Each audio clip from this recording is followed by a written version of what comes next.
Հենց տնօրենի նախկին պաշտոնակատար Դավիթ Ղազինյանը այսօր պատասխանել է Նիկոլ Փաշինյանի մեղադրանքին, թե չկա մի ընտանիք, որից հետսը նախկինում գումար գողացած չլինի։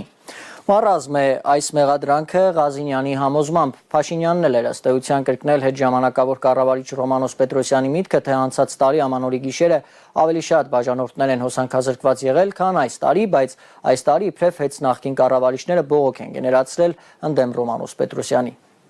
Չեմ պատկերացնում, թե ինչպես կարող էր Սամվել Կարապետյանի կառավարման ներքո գտնվող հեծը իրենց կառավարման հեծ այն ժամանակ այսօր իրենց կառավարման տակ գտնվող հեծի միջոցով վատաբանել կամ, չգիտեմ, այնպես իրավիճակ ստեղծել, որ իշխանություններին վնաս լինի։ Նախ առաջինը բոլորը շատ լավ հասկանում ենք, որ գոնե Սամվել Կարապետյանի կառավարման ներքո եղած հեծի ժամանակ ոչ ոք իշխանություններին չէր մեղադրում։ Բոլորին պարզ է, չէ՞ որ սեփականատերը կար ու իշխանություններն թող չստեն, իրենք այն ժամանակ հեծին բացարձակապես չեն պաշտպանել, հակառակը։ Կարող եմ ունենալ հիմնավոր կասկածներ, որ տակից, այսպես ասած, իրենք էլ են գեներացրել այդ բողոքները։ Դա առաջինը մառազմ է ուղղակի դրան անդրադառնալը։